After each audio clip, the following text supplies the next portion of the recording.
Evening, ladies and gentlemen. Thank you so much for joining us for tonight's edition of HR Mentorship Learning Series. My name is Oluyemi Adeosun. Tonight, we'll be looking at the topic entitled Employee Wellbeing and Mental Health. Ladies and gentlemen, our facilitator tonight is Seyi Funmi, and I'd like to read briefly our profile for our listening pleasure. Seyi Funmi is a dynamic legal tech lawyer and accomplished leader with an expertise spanning corporate law, litigation, digital publishing, human resource management, and operations. Her career journey reflects a deep passion for innovation, leadership, excellence in the evolving legal tech landscape. She began her career as a corporate lawyer at MPDC before transitioning into litigation, where she sharpened her legal expertise. Ladies and gentlemen, embracing the intersection of law and technology, she ventured into legal tech, taking on the bold challenge of leading the team that worked on Prime in Ibadan in 2015. Her leadership and visions were instrumental in the success of the project, solidifying her position as a key player in the legal tech industry. She later spearheaded Law Pavilion's digital publishing team, ensuring the seamless integration of legal content with cutting-edge technology. Ability to navigate the complexities of digital transformation led her to her current role as the head of human resources and operation, where she is committed to fostering a high-performing, people-centric work environment.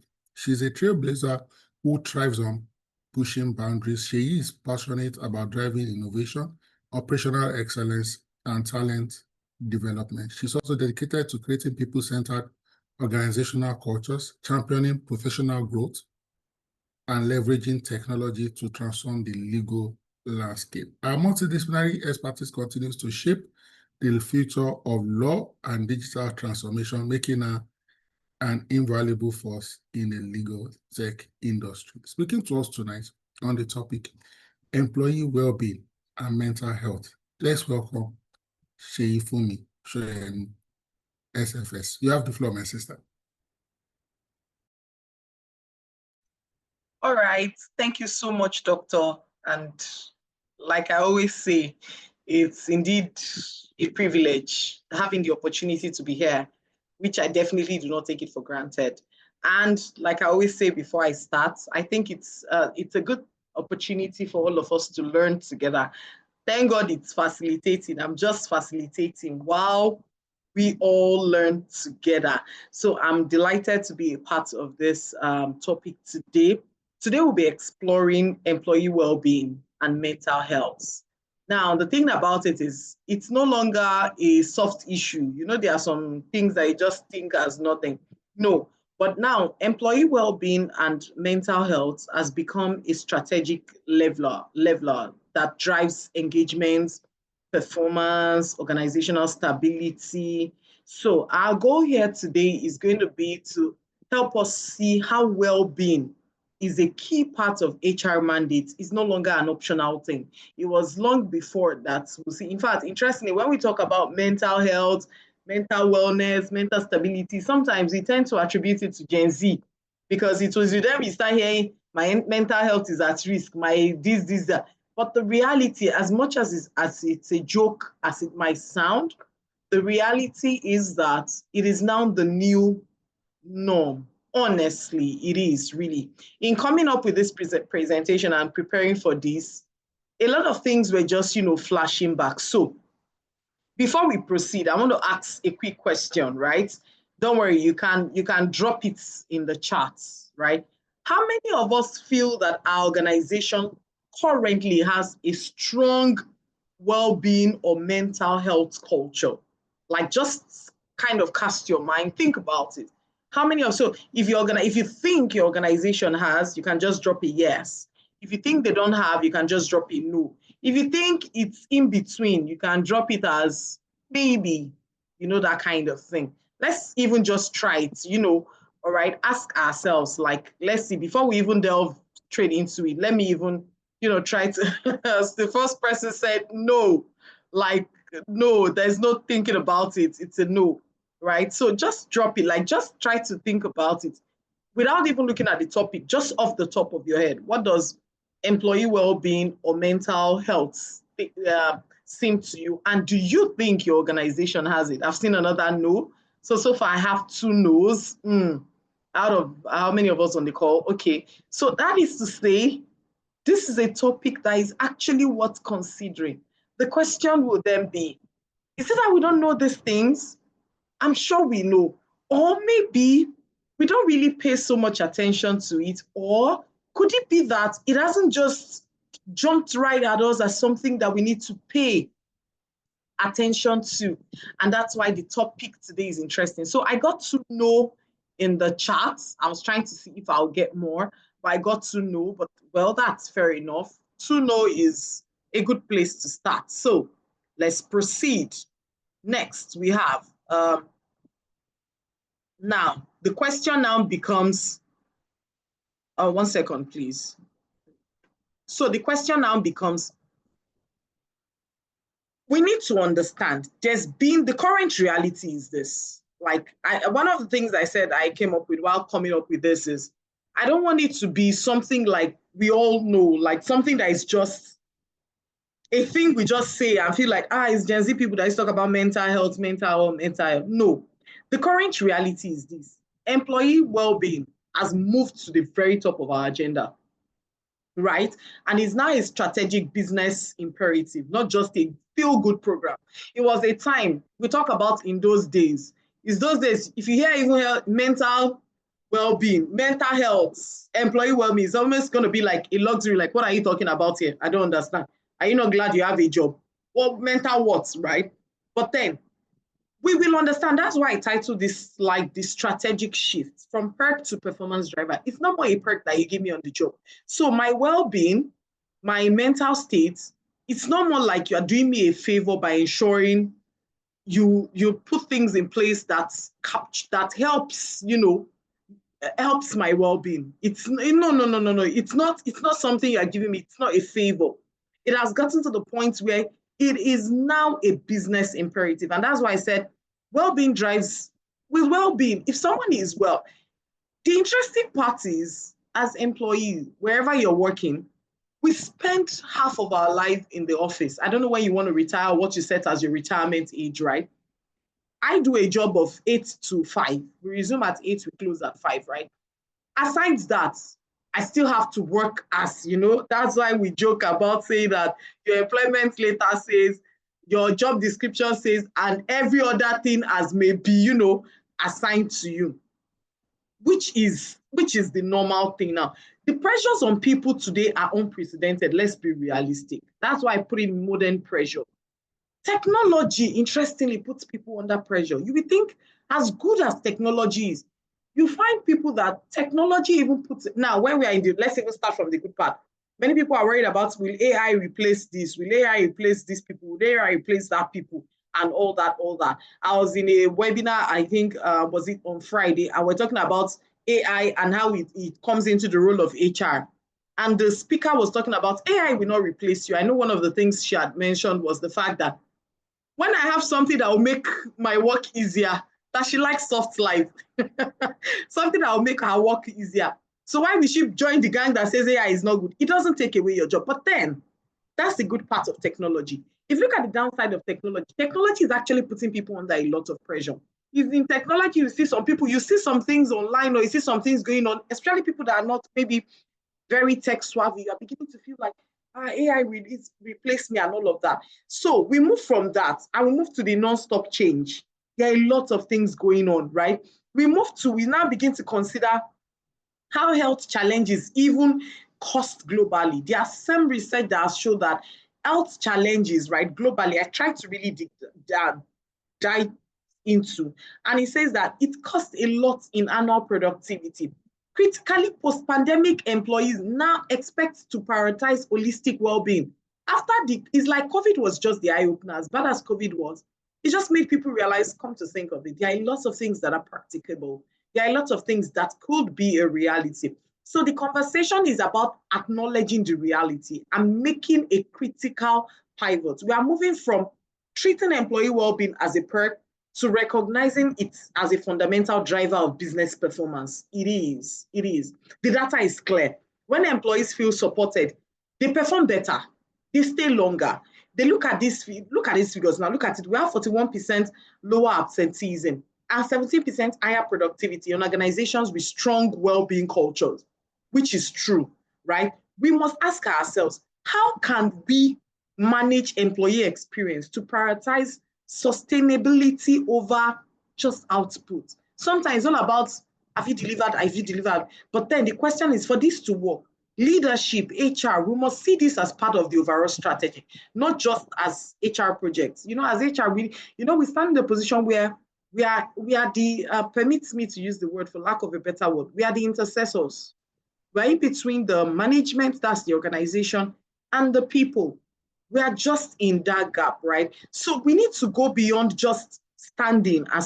We need to let the organization see that it is something that is necessary to ensure long-term and measurable achievement. So over the next few minutes, we'll tackle first defining what well-being means. What does it even mean? We talk about this thing. Is it just a cliche? What does it mean?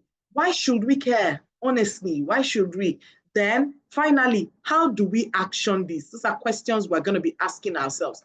And that's why I decided, why don't we put a little bit of statistics out there? And that's why I call it the value of prioritizing psychological well-being.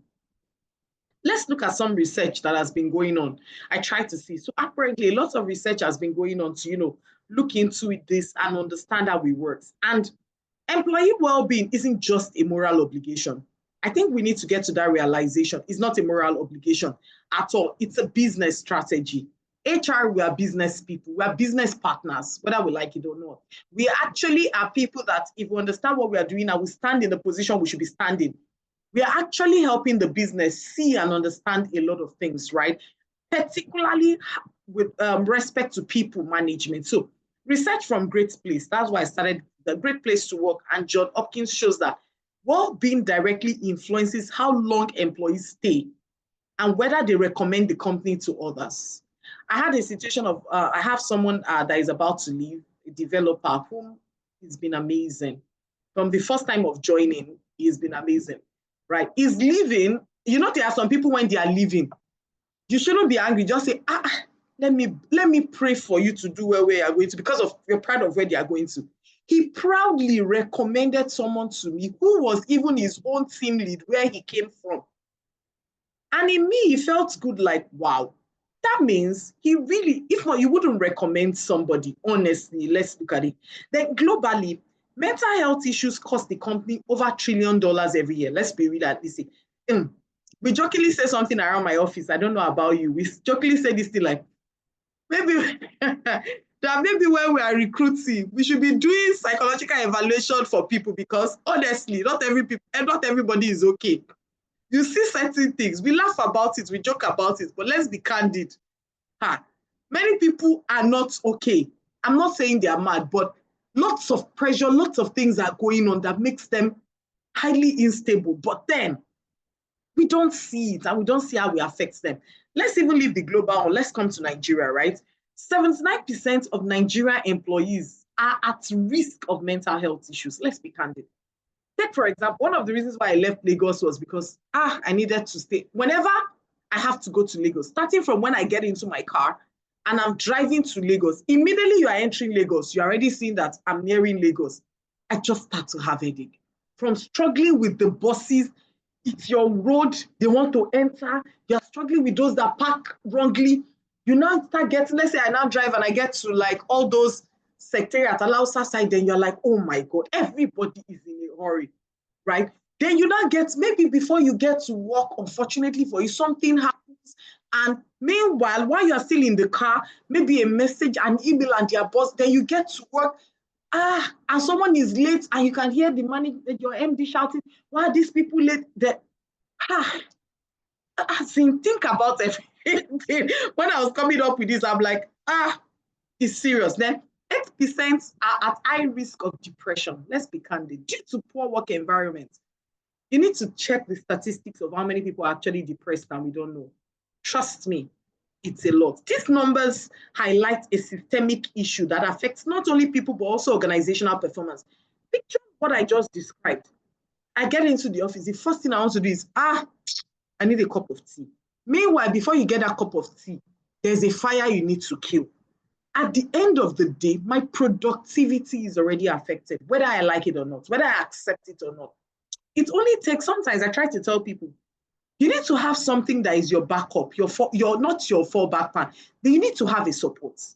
If you don't have God, I don't know, you could fall into anything. But the reality is these things are actually happening. So strategic imperative, promoting well-being reduces burnout, boosts performance, and strengthens talent retention, which is important for HR. Recruiting is more expensive than retaining people, trust me. So let's go to the next slide.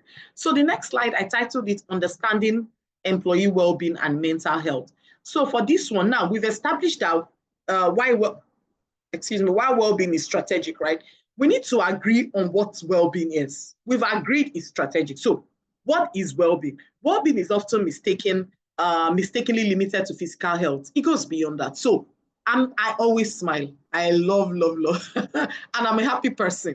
I'm that kind of person. Anytime, even if I'm sleeping right now, you wake me up 2 a.m., 3 a.m., in less than 10 seconds, I can start playing. I can be happy, I'm a very, very happy person and I play a lot.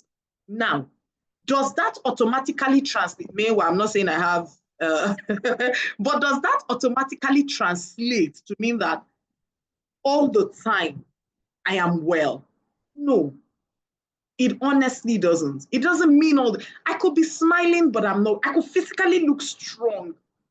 I'm one person in my office. They call me German machine. Some people even try to tag it.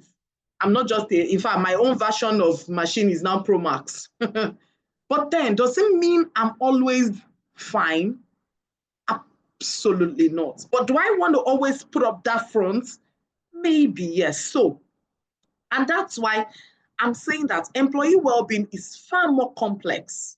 And the holistic concept, as I defined it, well-being is holistic, multidimensional state, integrating physical, emotional, social, and financial health.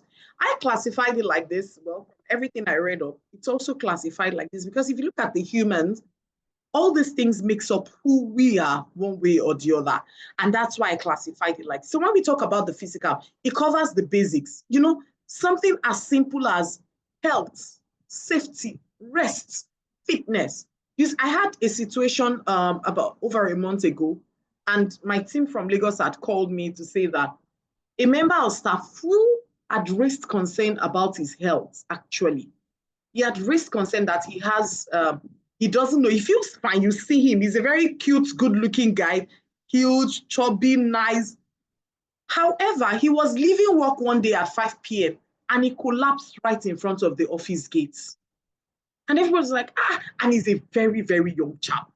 And everyone was like, why? What could be wrong? And the guy had actually raised concern that he has a situation of high BP. His BP goes so high as over 200. Actually, I was supposed to put him on a compulsory leave, right? And find someone else to replace him. But, between myself and the HOD, we kept going back and forth. Who we replace him? What will happen to the work? When he collapsed, we didn't have a choice. Immediately, I told him to stop coming to work. I still don't have the replacement, but what was not expected had to happen. So, physically, health is important. Safety. Picture someone closing from work and they get mobbed. Or they are closing from work and they get, stuck in traffic and something happens. All these things, the person cannot come to work the next day and function well. Let's be candid. Now, I also talked about the emotional and mental. It's crucial. Psychological safety, resilience, stress management, all of these things come under this. Let's talk about the social. Social, we might think is not important. It comes into part of employee well-being. Here under social, we're talking about team dynamics. We're talking about inclusion. We're talking about people having sense of belonging. People that wake up and commit suicide. They didn't just wake up one day and commit suicide.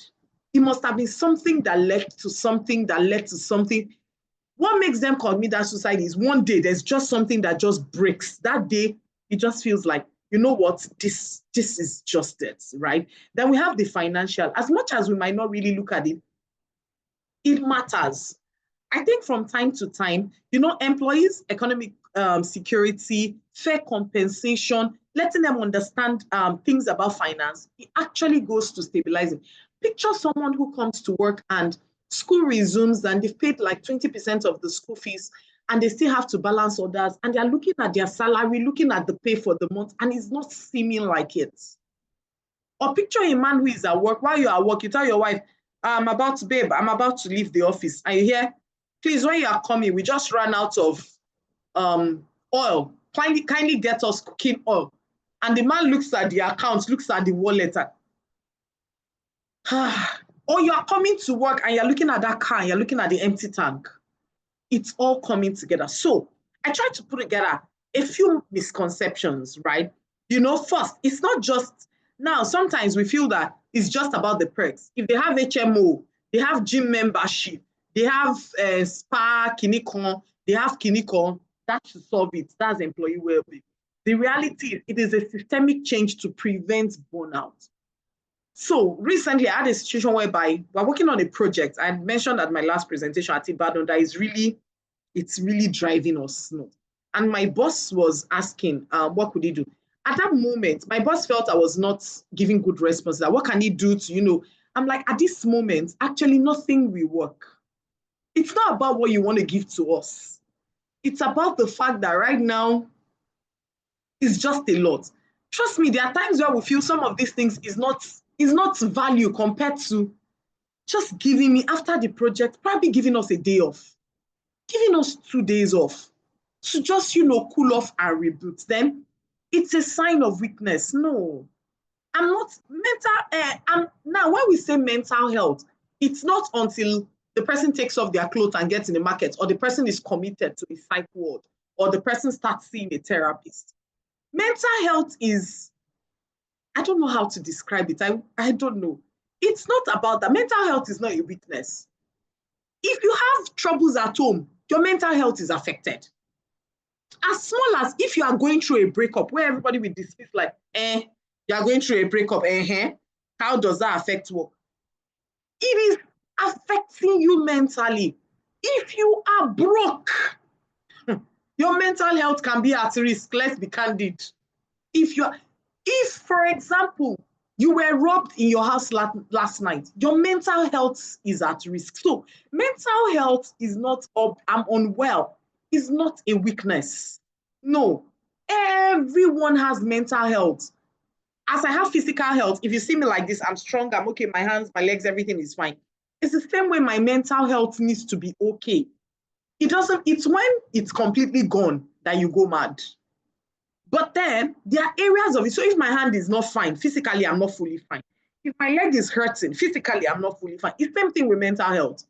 If maybe this part or that part is down, it's not a sign of weakness. It just depends on what is wrong with you. Then it's purely personal. Let's not take it like it doesn't concern us. We have a profound responsibility to shape the environments where employees thrive. It is our job. So now I want us to take a moment to think about something too, right? Now, think about it. Do you think you have certain stressors in your team? Like, is there anything you feel has constantly been stressing people? I'm dropping these things out there so that we can relate with it and try to picture and imagine. So that's what takes me to the next slide. The next slide talks about diagnosing the modern workplace crisis. Like I've been saying since, the modern workplace is fast-paced and demanding. Everything in the workplace now is demanding. Everything is quick, almost like there's no time. But you can't blame the employers sometimes or the management, because we're in a world where everything is moving so fast. So picture your business. You came up with an innovative idea last year. This year, your competitors might have come up with something better and bigger. Remember, the business is even operating, or they employed you because, of course, they also want to make money. So it's all understandable, right? But then it still doesn't take away the fact that employees face not just organizational pressures, which comes with certain timelines and all that. Employees face personal pressures. They face digital pressures. These are stressors. These are things that result in burnout, disengagement, mental fatigue, all of which threaten both well-being and productivity. And that's why I put it here. The part of things that could cause. Now, another thing I need to put out there, when we talk about burnout, burnout is not just about tiredness. You can actually be tired, but burnout goes beyond tiredness. It's a deep, permits me for using it like that, is a deep psychological exhaustion that erodes commitment and capability. Like, it's just there. Now you find out we have overload, heavy workloads, tight deadlines, unclear expectation. There are times when, trust me, all of us on this call, there is none of us that all we are doing is restricted to our job description. Or to the, sometimes you might, I'm sure you might ask yourself, like, what exactly is that my job description again? Especially when you are super stressed, right? So there is overload. There's relational friction, poor leadership, communication, causing anxiety, disengagement. We have digital overload, constant connectivity. Now, something crossed my mind. You see, with this hybrid work, well, I don't do hybrid. I still do everyday physical. But my organization, we do hybrid, just as some people can do hybrid. With hybrid work, the line between work and rest has disappeared. Let's be candid. The line is now, it has become so, that's why I put it there, remote work blurs boundaries, honestly, preventing switching off, leaving many employees constantly with too much work, right? They're always doing one thing or the other, which is not helping, right? If you are working from home, from when you wake up and you get on that laptop, you just discover it's one thing. You will not even know closing. And we work from home. There's nothing like saying it's already closing, I'm not attending to this. You know, when we used to go all physical, you can say, I've closed. I left my laptop at work, right? Or for people like us that are in the tech world, the server is already turned off and all that. But with hybrid, the lines are gone. So I put in the triple threats: burnout, exhaustion, cynicism, reduced efficiency. All these affects. So as HR professionals, we're often the first to notice these signs. Let's be candid. And that's why I keep saying that our work is not just HR. We become strategic people in the business. Understand the business, understand the people, understand what the goals of the organization are, understand what we're trying to achieve, understand what is expected from each employee, so that when certain things are not in place and it's looking like no, you begin to see this early behavioral sign, like withdrawal. You find people that are so, like, they're always open, they're the ones who jump. When they recruited them, in fact, I have a member of staff that I've been really concerned about for a while. In fact, his interview is one I can barely forget. He did exceptionally well. It was that good. But over time, I've noticed him withdrawing. We come for meetings, his responses are not it and all that. I've been trying to have conversations with him, but those are things you can look at. Mood swings. Yes, some people will say mood swings is normal. Well, me, I tell myself as a child of God, mood swing is not normal. I try to put it under control. But when you see people that are not like that, they're easily irritable now. They just have an outburst. Instead of just screaming, get a query, you've done this, or, putting them under more pressure, do we even see this as something we need to even look at and consider, like, what's going on with you? Are you sure you're okay? You're normally not like this. Noticeable decline in personal appearance. People that you always see like, you look at it like, this person is always on top of their game. You suddenly notice they look tacky, they look disorganized. As signs, sudden changes in communication patterns, all these things, it's important as HR that we look out for it. But then the concern now becomes that when we talk about, sorry, my apologies, I pressed that too. When we talk about employee well-being, right, and mental health, the question now becomes, which you might be asking yourself, if someone is going through so much, or is this, or is that, why are they not saying anything? Who am I? Am I God? I can't read minds. I'm not a psychic. Am I God to know what they are going through?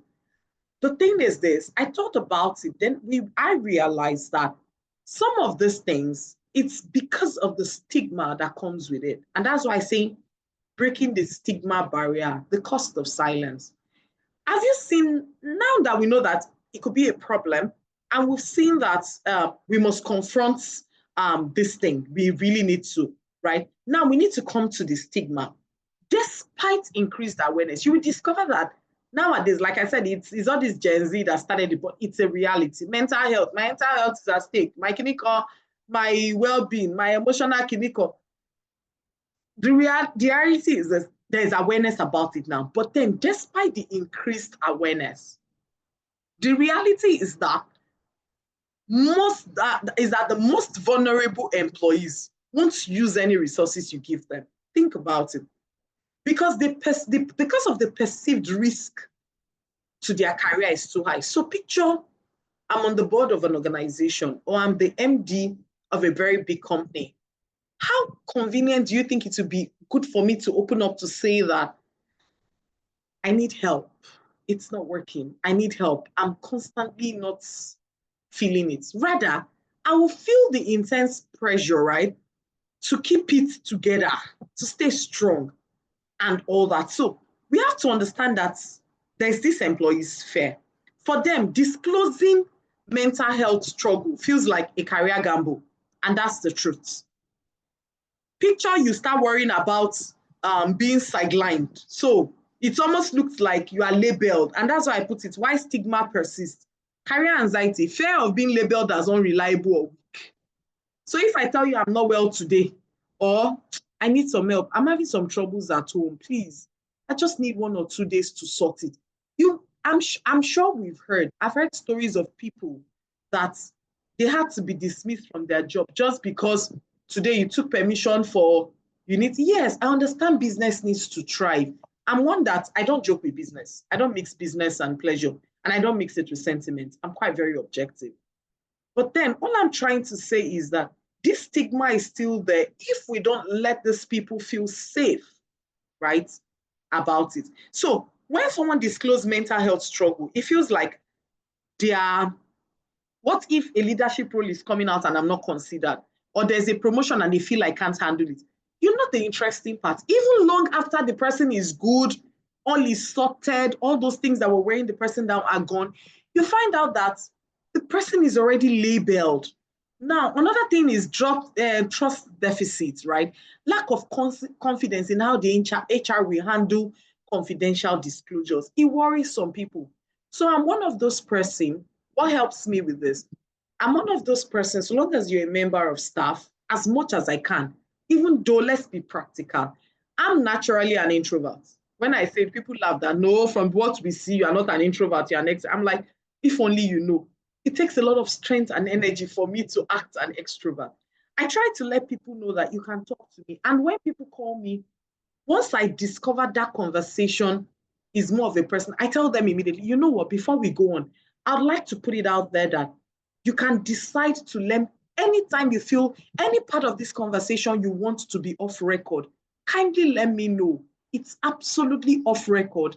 And when I need to communicate to the management, it's now my responsibility to find how to communicate it that I still preserve your confidentiality without disclosing certain things I shouldn't.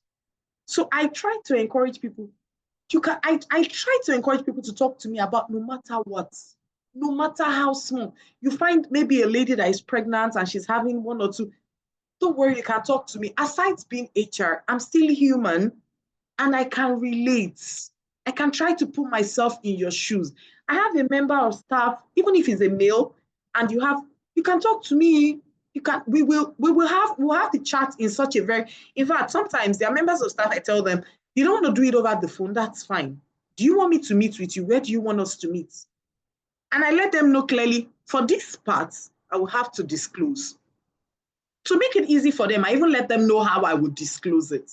For some, I tell you, for this part, I don't have to disclose it fully in details. There can just be a regular, an umbrella thing that covers it.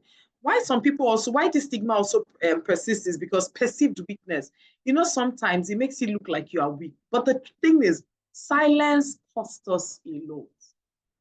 People are silent about these things. You'll be amazed how much it costs the organization. You will still think the person is doing well, until one day you just discover, what's going on? The company has lost so much, right? So, and that's why I'm saying that it is important that we deal with these things. Like, we need to help them understand that you can talk about whatever it is that bothers you, right?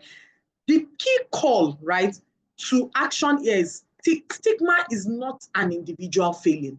We need to let people get to that point. It is an organizational failure. If we stigmatize people that raise concerns about what is bothering them, then the organization is the problem, not the person. Because that means you are failing to see that they are still humans. All you want to see is the output they bring to you, which is wrong. We cannot ask employees to be vulnerable if the culture is not safe. We need to even practice what makes it vulnerable for them, makes it easy for them to be vulnerable, right? So now picture a situation whereby a team member comes to admit that they are struggling and they tell you, please don't tell anyone. The question is, what will you do? I can't help it though. And for example, this person I was saying had health challenges. When he came to me, I said, have you spoken to your HOD? He said, no. I said, you will need to talk to your HOD about it because I can't grant you time off. Your HOD needs to see how it affects his workload, his departments, and what we can do. I said, so here's what we will do. He already told me the measures he wanted to take, and his parents thought it was essential he takes. I said, well, those ones could be off record. All you need to do is you need a doctor's report saying you have this situation and you need so time off work to sort it. If you do that, you are good to go. I can check up on you from time to time to see how you're doing. And whatever measures you want to take is up to you. But the person was feeling bad because the person had tried all medical stuff and a lot and it wasn't working. And the person wanted to take more advanced steps and was feeling bad that if I mention it, they would take it like I'm not a practical person, right? But then I encourage the person, tell your HOD as much. You have, of course, you have their challenges. How you now go the deep down into how you want to handle it, that's your problem. We don't need to know about that. And so let's go to the next one. And that's why psychological safety comes in here, right? So psychological safety is where the foundation is, let's be candid. And that's why I said connecting the dots from awareness to action, right? A culture where employees feel safe to speak openly, share feedback, admit mistakes, and ask for help without fear of blame or punishment. I can't say I do it well all the time. There are times my team members do something, that thing I'll continue to hammer on it, particularly if it's something that really pay me. I'll be like, you see, I told you, if only you had done it well, this thing wouldn't have happened. And I will continue. It takes strength for me to snap out of it and be like, see, this person even admitted they were wrong. Come off it. Cut them some slack. Now, creating a psychological safe environment doesn't mean you permit that person to perpetrate that thing. You only let them know that I get you. You are human. You made this. You can speak up. It's all right. Right? We don't need to now keep hammering on it. No, it's unnecessary, right? It's just a way to let people know that there's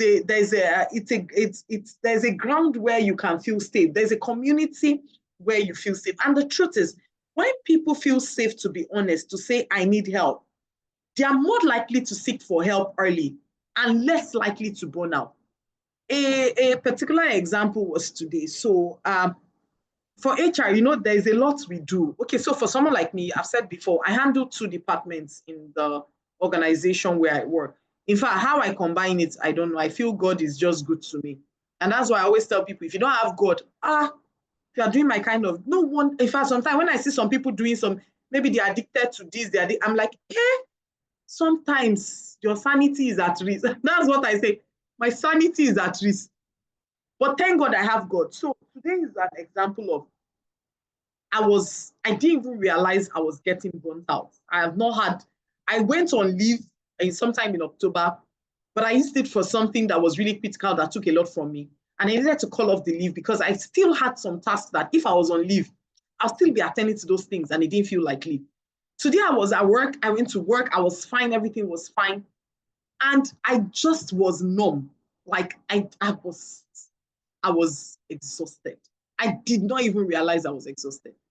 I just looked at my friend and my colleague next to me and I was like, I'm tired. I am tired. And she was looking, I said, all that is coming to my head now is I want to sleep, which was funny. I had so much lined up. I had so much to do, but I was tired. Now, I had a friend that sits next to me, who is also a colleague. She's an assistant manager. It took me knowing I was safe with her to admit that I was tired. I was actually tired. Meanwhile, aside that, I'd had meetings earlier today with another of my team. Not a clue that I'm tired. I didn't even mention it. I didn't tell them about it. Rather, we're brainstorming on what to do. I've had other deliverables that needed my help, and I had to get on it, sending mail, talking to the. But I was glad I could admit to somebody that I'm tired. Like I was just tired. Now, that is being psychologically safe with that person, without fear of she would think I was failing out. In fact, when I told you, I was with, you are not that kind of person now. You are normally, if I'm one person, I'm so energetic. My energy level is like 1,000. So if I tell you I'm tired, it's almost like, what's going on here? I'd gotten home and I told my siblings, I had my brother and my sister at home, and I told them, they were wondering, you are home so early. I'm like, I'm tired. And they was like, what do you want to do? I said, I'm tired. I just want to sleep. Unfortunately, the sleep, I could not sleep. But I was glad I could admit and picture I didn't have that kind of safe environment. And I just kept going. I kept going. I don't know. Let's move on. So let's go to creating a supportive workplace culture. This is important. A supportive culture is intentional. Actually, it's intentional. I am one person, the teams I lead, they know in my team, I play a lot. I love to play. I love to crack jokes. I love to come with my team members. If you see me with my team members, we could play, we could gist, we could laugh, I could dance, I could all that. But then when we want to work, we still work. But then I try to tell them, it's the little things that just keeps life going. Life is life enough. Forget work, where we try to work and want to put in our best because we want to earn the money. Even life as a human being, it's not easy. So I try to make work as interesting and as fun as it could be at the times that I can. And this rests solely on the leadership. I laugh a lot, I play a lot. My laptop, my team and everything are very happy things. Nice cartoon characters that when I see, I'm like, oh, life is still beautiful. The leadership has a role. Lead by example. So why am I saying this? Picture the kind of leader that every time I come to work, I put up the, I'm strong. I have it all covered. I have it all. I'm not saying leaders, we need to be vulnerable all the time, but we need to model certain things. There's Ibadan team. There's a project they've been working on that requires them to put in extra hours. It's a new project. We had no clue how to go about it. We just had the project and we needed to make it work. And the organization needed it. And we've had to be putting in extra hours and weekends. Last week, Friday, I just told the team leads, I said, you know what? Tell everybody not to work weekend. Just tell them not to work weekend. They were planning to come on Saturday, cancel it. Let's use the weekend to rest and tell everybody to close early on Friday. Let's rest. We're about to enter phase 2 of the project. Let's just take a breath, right? Let everybody just take the weekend, just unplug. When we come on Monday, it's now going to be marathon, but let's take the time to rest. And let's just unplug. So be a lead by example, by letting people know that you can set some boundaries and let them know, be open about well-being. Like I said today, I told my friend next to me, I'm tired. In fact, when I was going to leave the office, I didn't tell everybody bye-bye. I just packed nobody could understand what was going on with me. I could feel it in my body that, I was getting to a breaking point, right? So another leadership rule, communicate openly. Normalize conversations around this. You see someone, you're like, managers, encourage managers. Whenever I get a chance, something happened in my office one time and I had to tell the management that I was unhappy about it. I had another manager who was unwell. But her work was too critical. They needed that in the office and she didn't have a relief. She was in the hospital. She was supposed to be on admission. She was taking drip. She had her cannula. She needed to come for management meeting and she came with the cannula. And manager was like, thanks to Miss this. Thank you. Like, thank you so much for the sacrifice. That you're unwell, but you still needed to come to work with the cannula. She understands the sacrifice that needs to be made. And immediately I was like, no, don't do that. No, no, no, no, no, don't do that. We should be upset with ourselves for taking pride in the fact that she could leave the hospital and come with a cannula because she felt she could not leave the management meeting. That's wrong. That's not safe. That's not something you should take pride in. You should take pride in understanding that she is unwell. Normally, she would deliver. She is unwell. Yes, I understand it affects the organization, but we prioritize her health. That is what we should be proud about. Not the fact that she put everything on hold, brought a cannula. I said, no. I personally, I feel embarrassed and angry about it. Right? So I normalize conversations about well-being. Don't make it look like anybody that is now, it doesn't mean they are in some extremes, that any small thing, they're tired. Ordinary small task, which you know does not cost anything, they will tell you their mental health is at risk. That one is different. However, normalize some of this, and that's why I come back to building a psychologically safe environment. Allow people to be vulnerable, allow honest dialogue. HR cannot do it alone. That's the interesting part. We need the leadership to understand these things. And that's why when I see members of staff, particularly people who are not like that, I get to work and I see someone, you are here. I thought they said you were not feeling fine. There's work. Some people, I'll tell them, you're not that kind of person. If you want to deliver, even when I ask for 100, you give me 101. You're not that kind of person. And I know you are responsible. Kindly take the day off. If it exceeds beyond 1 day, just give me a doctor's report. Please take time to take care of yourself. I'll send you a message later to check in. How are you? If it's someone that has a health situation, I tell the person, all you need to do is just give me a heads up and give me a doctor's report. Please take the time. All these things build together. Then respond with empathy. We are not robots. I don't like the concept of people seeing HR. When you hear HR, be afraid, be fidgety. I'm not, the world has changed beyond that. Rather, you lose people's trust. You will lose their belief in you. You will just see a lot of things are going on. You will be that kind of HR that you're passing, everybody keeps quiet.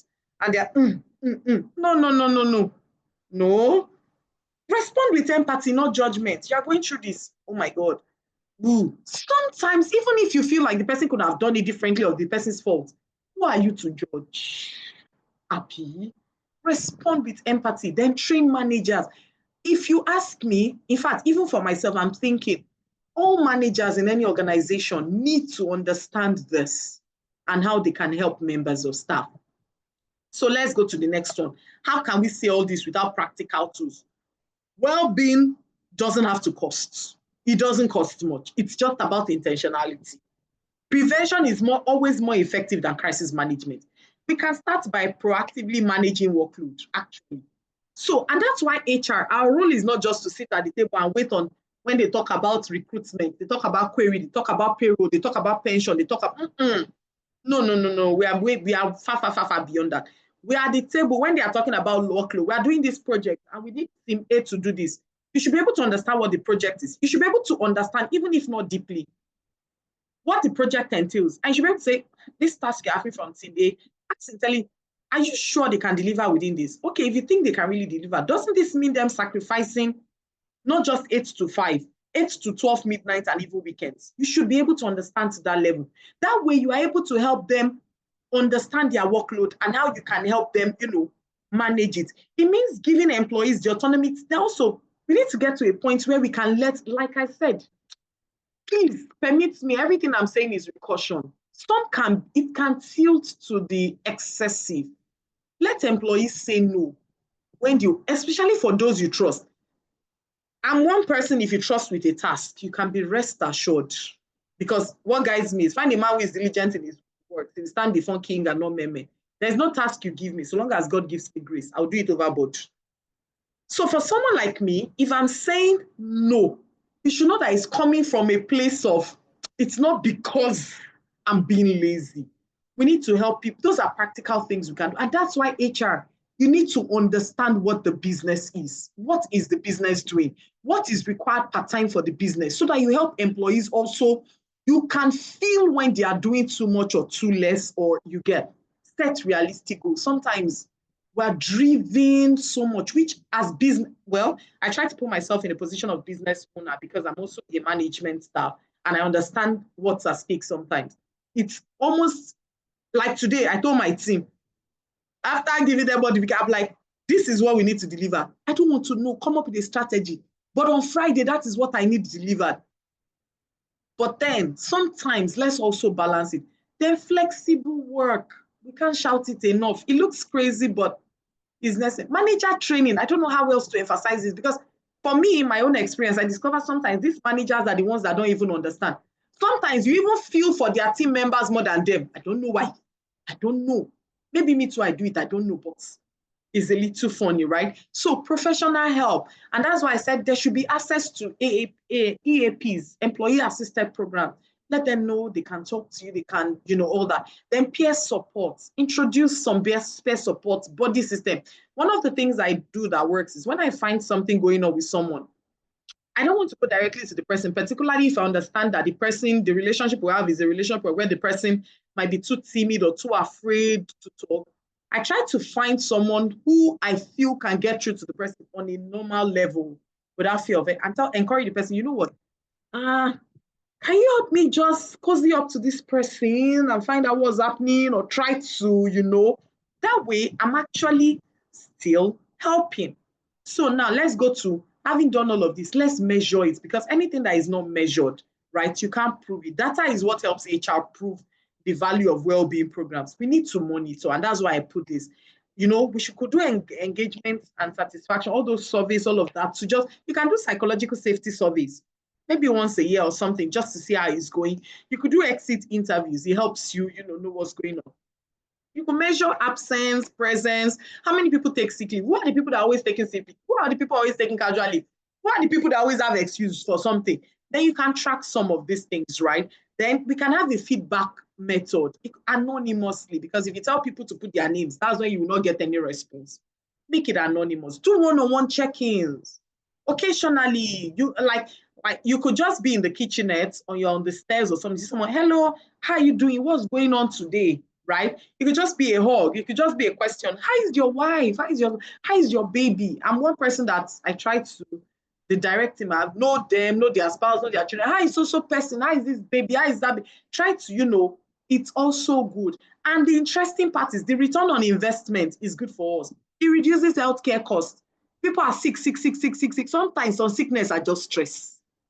Some sickness are just mental stress, right? Increase productivity and loyalty. When people know you are vested in them and you're interested in how well they are doing, trust me, productivity goes up, loyalty goes up. Then enhance brand reputation. They will know you as people that, that organization, they are so, right? So let's go to the next one. Here we are talking about how do we navigate these challenges? Listen with empathy. Sometimes all you need to do is listen. I've had situation maybe when I'm completely burnt out. I just want someone I just want to vent. I know you can't solve the problem. I just want to vent. I don't know how to explain it. And it goes. Then support and resources. Then maintain trust. As HR, remember, we can follow up with it. So when people discuss things with me, I'm that kind of person that I'm a little like, if I ask, if I follow up, you can follow up respectfully. So how are you doing? What's going on with you? Then maintain the confidentiality. If you promise them, you will not talk about it, no matter how itchy it is for you to mention it, please don't mention it. Try not to. Then if you look at the legal and ethical consideration, confidentiality, handle it discreetly. Reasonable accommodation. Sometimes I have a situation of someone currently that I have right now in the organization that based on health issues, we need to adjust our role. And I'm looking for a replacement for her so that she can be moved into another department. For every day I've not gotten that replacement, I feel bad because I feel I'm putting her under more pressure. But I understand it and I'm looking for how to, rotate her job to help her. Then documentation, keep factual records of discussions and agreed action, particularly if it's something that requires follow-up and action, right? Then crisis management and HR self-care, crisis protocol, HR self-care. Now, practical intervention, this one I've talked about it, leadership commitment, make well-being a KPI and model self-care from top. I don't see why you should be taking pride in a manager coming to the office with cannula. and feeling like, it's because the person is sacrificing. Meaning that person, if the person's team member cannot make it, you make the person feel like the team member is not a good person. No, I think that's wrong. Manager training, this one I say I can't emphasize it enough, because I tell the management organization, HR cannot be everywhere at every time, and we can't know everything. Is what I see. Is the few interaction I have with them. But you as managers dealing with these people directly, there are certain things you need to pay attention to. Work design and flexibility. Let's help people. We are the ones that can speak for them. Manage their workload, clarify roles, all right? Support systems, then inclusion and belonging is important. Then continuous awareness. Have well-being days, have wellness days, have certain platforms where we share these things, and we don't make people feel like you are weak for being like that, right? All of these things are important. Then I now went on to say HR being a strategic partner in well-being. And in this one, I was basically just repeating everything. Let there be policies, right, that helps encourage these things. There should be resources. There should be flexibility in work, manager training. Then HR, we know we have a role. However, I had sent my slide to Doctor earlier until while I was trying to settle down for this, something crossed my mind. You know, it's interesting how sometimes God makes you go through some things so that you can be in a better position to help people. And that's why I included this slide, an interesting one. Caring for the caregivers, HR's own well-being. I'd finished my slide, I had concluded, I had wrapped up, I was seated, waited. And immediately it just occurred to me, I'm like, no, there's something about this thing. It occurred to me that let's talk of something before we close. Let's pause to talk about something every HR professional might overlook. Now, HR oftentimes you carry the emotional, psychological load of the organization. If you are with me on this page, I know we're on this table together, right? We mediate conflicts, we handle sensitive disclosures, we are the ones that support people through difficult times, all while being expected to stay composed. So like I said, this morning I walked into work. I had a couple of meetings earlier, composed, normal, staying, okay. In between the day, it was just a lot, right? It was just a lot. Now, this constant exposure can lead to fatigue for us. It can lead to burnout. It can lead to all sorts of things. But we need to remember that the HR, we are actually still humans. So all of these things we are talking about does not exclude us, especially if you head the HR department. So now, picture you're carrying the whole load for the organization. You're now also managing your team. And trust me, it's a lot. Like today, I was tired. So while I was preparing for this crossed my mind, and I felt it was an important thing to add, because I was looking at it like, come to think of it, I didn't realize how exhausted, right, I was. And like I said, they said, oh, easy lies the head that wears the crown, especially if you're at the top. You don't know how to now start coming. I have one of my colleagues that traveled to Imo. He's trying to do a work. We're looking for an office space there. And he's been working on it. So we had decided today he needs to keep me updated so that we can wrap it up and I can tell account to make payments and all of that. He had called earlier to show me some property. My eyes could not even, and I was like nodding. I kind of expected he should have gotten the message, knowing me for me. He called second time, by third time. I didn't know. At the point, I just said, you know what? My friend that I told earlier that I was tired, he just said, why don't you switch off your phone? Which is unlike me. I had to switch off that phone. There is no way I was keeping my sanity. There is no single way I was going to keep. By the time he found another way to call someone to give me the phone, I was just like, God, I'm not like this. Didn't you get to even ask what is going on with you? This is unlike you. So this evening when I was preparing for this came up because I needed to understand what was wrong with me. And I was actually feeling guilty for feeling tired until I realized I'm just human. It's okay for the HR to get tired and exhausted. It's very much okay. So for the HR, protecting your own mental health. We've never had it in the history of 20 years we've been existing as an organization until we lost a member of staff this year. I had to do all communication with the person's family back and for a prolonged period of like 2 months. And we've never had it. So certain things were just, coming up. I had to travel Lagos to Ibadan so often. The family kept at the points. Then my boss wanted me to go back again for some. At the point I had to tell my boss, like, it's affecting me. I'm traumatized. Is anybody listening? I'm traumatized. Even sleeping, it just kept talking to every time I talk to the family, I'm also crying. I'm also in pain. Is anybody listening? I had to tell him I'm traumatized. After these visits, it's not like I don't feel. After 3 months of this, I'm done. Right?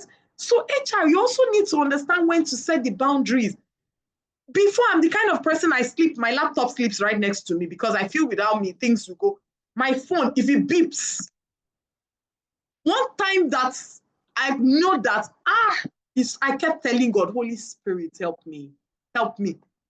I got to a time when I want to sleep, I put the phone so far from me, I don't even want to hear anything that I want to die. Now, I don't do this often, but what I'm saying is HR, you also need to think of, also HR, we need to let ourselves and our team know that it's okay to talk about this thing. Connect with, that's why I said seek support. Connect to peer networks. Connect to mentorship groups. That's why I love this, our HR mentorship group. We can drop things, we can ask things, we can discuss things. We have this webinar so that you will know you are not alone. No, you aren't. And it's okay to be human and find what works for you and set boundaries. I'm guilty of this till now. I'm sure people that know me well will be like, see who is talking. But then God help us, like I said. So wrapping up, takeaways. What are the key takeaways from today? As we close, right? I want to leave you with this. The real test of HR leadership isn't how many policies we have, but how well we care for our people. Employee well-being is not a nice to have. It's a strategic necessity. Employee well-being is the foundation for performance, innovation, trust. When people feel safe and valued, they give their best. We are humans.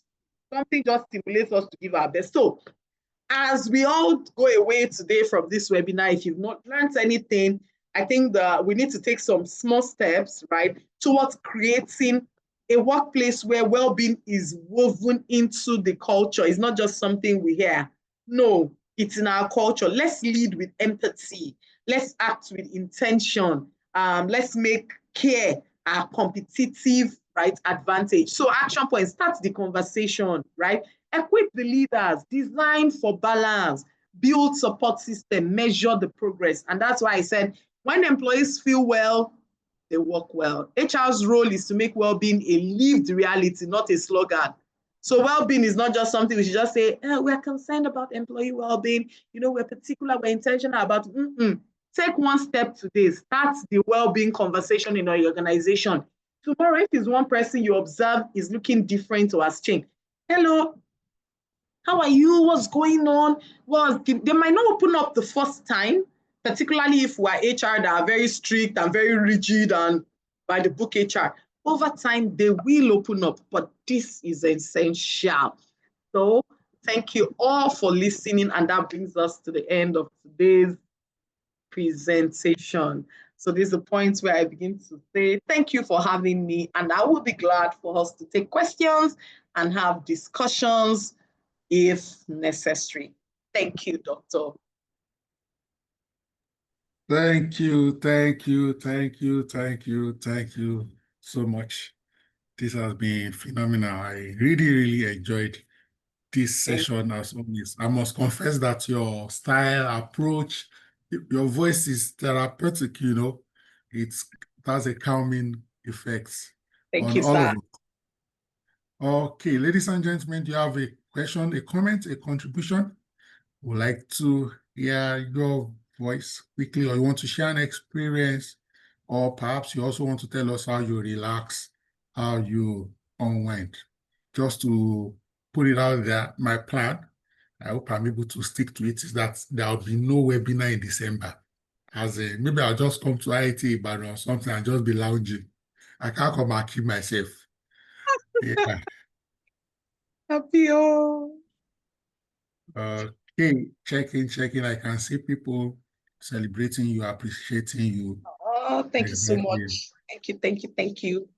Ifoma, you're your own. And Temitope. Let me check the charts. Yes, yes. We continue in January, I beg. I will So, take entire December. no webinar in December. Okay. Yes. Ifeoma says, I have a question. Ifeoma, what's your question? Go ahead, if I'm on mute. Good evening, Ma. Good evening, sir. Thank you for this opportunity. Okay, so while you were speaking, one of the things that you kept saying was you need to build a relationship, reach out to the people, at least get to talk to them and all of that. I remember when I was 7, in the company, when I got to the company, one of the things the HR said was, if you need anything, if you're going through any challenge, just let me know. Mm. And then I was going through a challenge at some point with my supervisor then, and I opened up and I let the person know. And that was the genesis of my problem. Mm. I was frustrated and frustrated. At a point, I was depressed. So now bringing it to my present organization, my HR is someone that she doesn't smile. I don't know how to explain it, right? So, and she keeps saying my office is open, you can always come and all of that. But I don't. So, my question is, how will people, because they are scared of her, they just feel like, oh, if I come to meet her, she will either shout, she will either complain or something. Or if I tell her something, it might not, something might happen to it, it might get out of the bag or something. So, in that kind of situation, how do you handle people? Because I work Hmm. under her. Thank you. Whoops, that's an interesting one because that's the downside of this thing. So I'm so sorry you've had to feel that way because that's why I was saying the psychological safety. There are times when you tell people to share and talk to you, and they talk about it and they are stigmatized. There are certain things you say, you will not hear the end of it. Every comment they make, we go to that. In a situation like this, unfortunately, you can't actually talk to her to let her know how you feel because from the way you say about her, she's definitely not going to understand it. Now, what comes to my mind? My responses might not be the best approach. But what comes to my mind is this. In situations like that, is it possible you find someone outside her? It might not necessarily even be the organization that is your support. This is what I mean.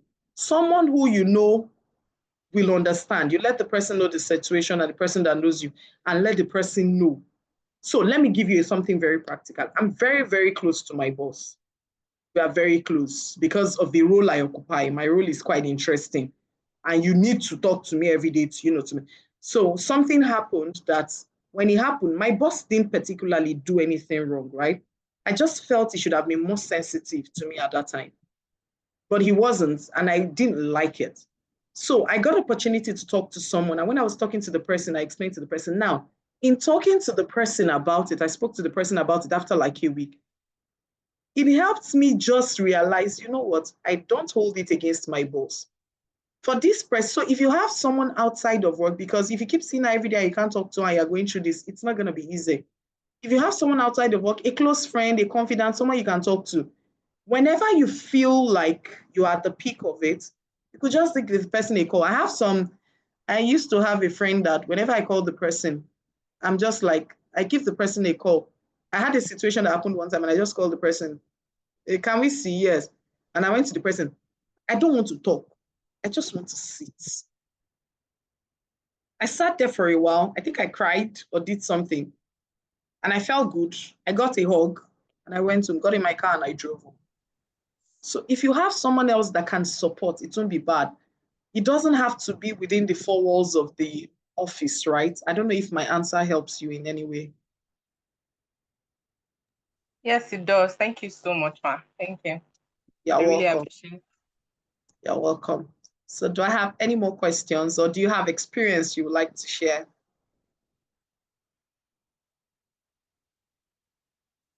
So someone in the chat said, How do you handle people that find it difficult to bridle their tongue, especially when you have the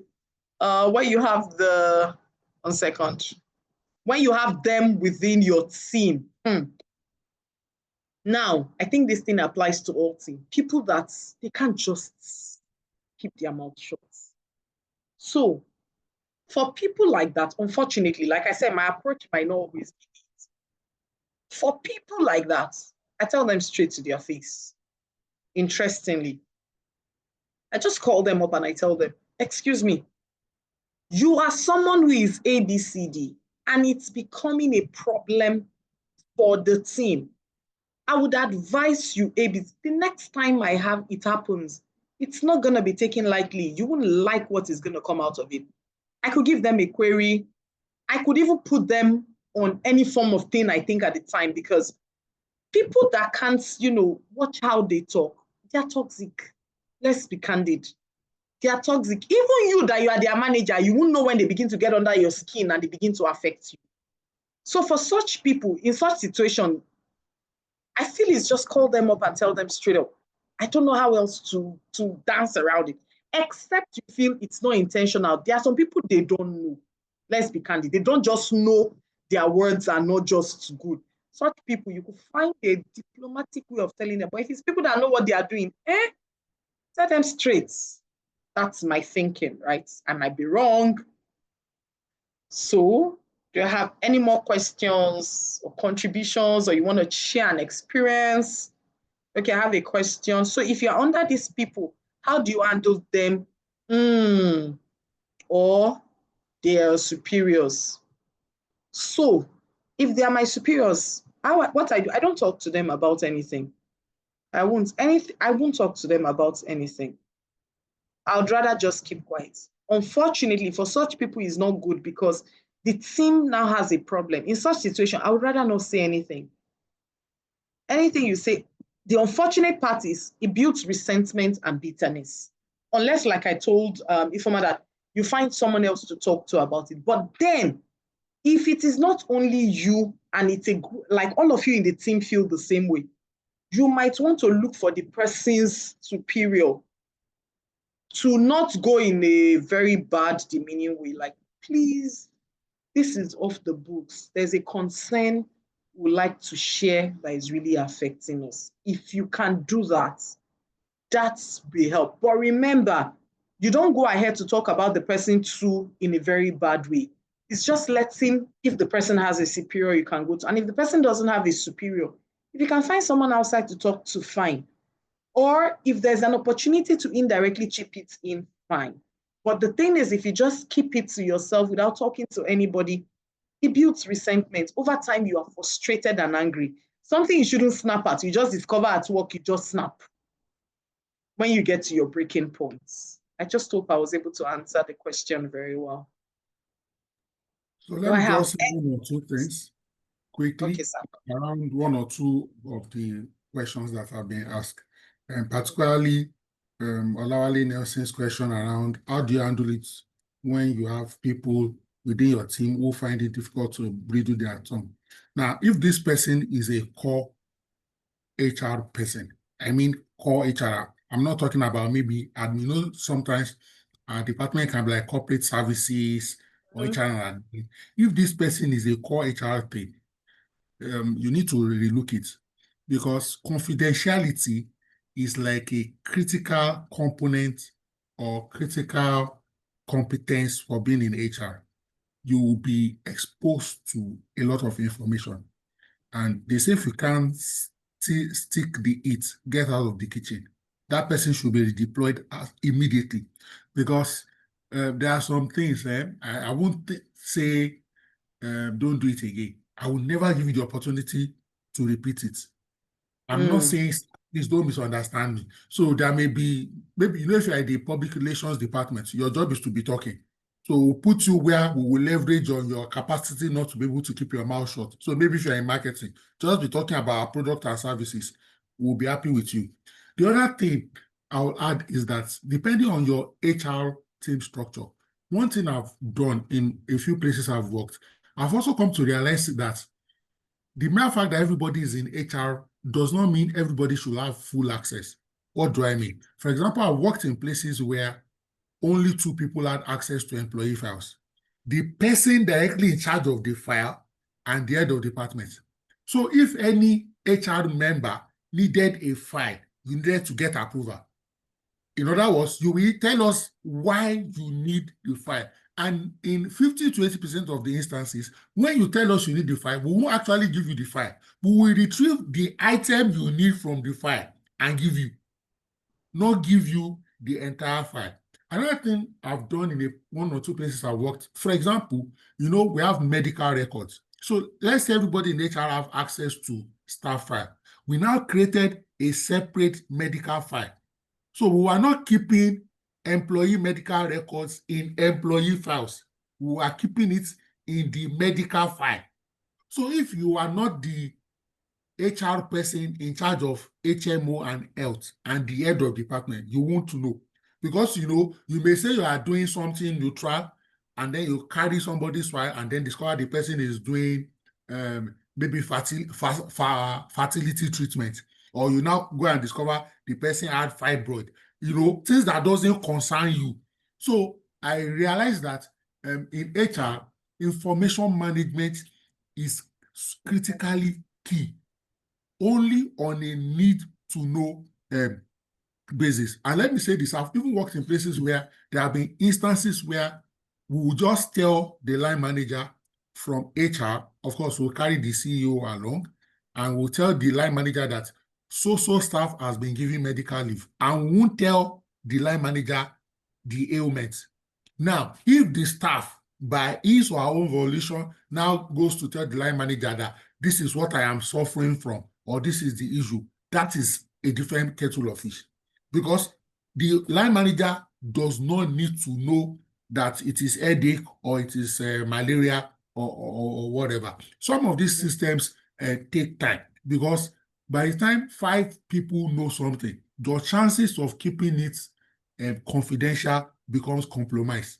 Some people who will not leak the secret intentionally. It can be as simple as, let us be praying for, see the approach, let us be praying for, she needs God's intervention, and then they will disclose it with the intent that they want to create a prayer team, which may not be bad, So please, how we manage information and the systems and structures we put in place. The last thing I will say, so if, for example, you work in an office, say a pool office, maybe HR, or everybody in HR, you are in one office. Let's assume you are 5.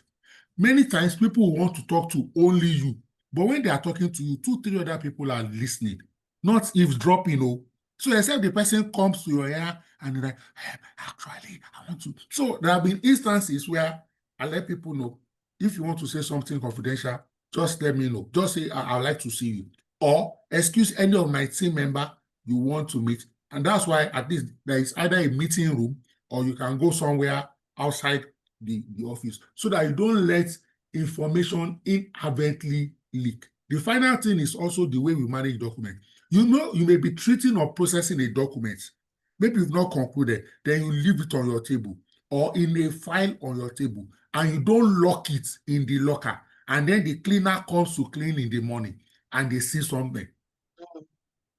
So I'm just using all these tiny examples so that we can be well guided. And if there's a data breach or an information breach, you can quickly narrow it down. That is it me that leaked it, or is it the owner of the data, or is there any other third party that is involved in this conversation?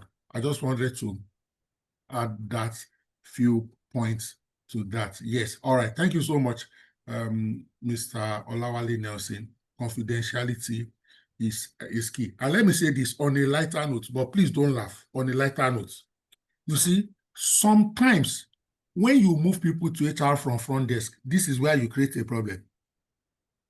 When they were in front desk, they were in a role where they were friends with everybody, they were gisting with everybody. You now move them from a role of extreme openness and friendship to a role that is extreme confidentiality. Do you see the dichotomy now? Now, some people can transition, some people cannot. especially if they stayed 2-3 years in the front desk. And then you now put them seemingly in a very confidential position. This is somebody the whole organization has unfettered access to. There may be positives to that. Maybe if you need information from her that what's happening in the organization, she will get the gist quickly. But that person too may not be the loophole as to how you are still considering maybe we should increase salary by 10 to 20%. The whole organization will have had. Note, the person is not malicious. It's just the person's history that is interfering with their present. All right. Again, I don't mean that you shouldn't move people from front desk to, but when you are doing that, it now tells you the kind of reorientation you need to do. And then you ease the person. So don't just say you just came in from front desk. The next time the person has started having access to file. You will now be like checking the person's maturity level, capability level, and then you can now, over time, increasingly unfold additional critical, sensitive information. Again, don't forget that if trust is broken, to repair it can be very, very difficult. Yes. Thank you so much. I don't know if I have any closing remarks or if anybody has any things to say. Closing remarks, I would just say that, honestly, employee well-being and mental health, I think it doesn't have to be a broad topic we come to sit down like this in a webinar to discuss. So you have to, in our daily, every day, every minute, consciously, let's just try to put in mind that the world itself, living in the world is work. So let's consciously just try to put people in our minds and look out for them. And above all, also look out for yourself in a way that is healthy. Those would be my closing remarks. Thank you so much, sir. Let me just do a special shout out. Mr. Ladi Shoyemi, I see you. Good evening, sir. Ladies and gentlemen, let's unmute and let's thank our facilitator sincerely. All right. Thank you so much. Thank you so much, Ma. Thank you. Thank you. Thank you so much. It was my pleasure. It was my pleasure. Thank you, SFS. Thank you so much. We appreciate you. My pleasure. Thank you so much, Ma. Come back again. Come back. This is the way we brought you last time. So come back. Thank you for coming. Come back again.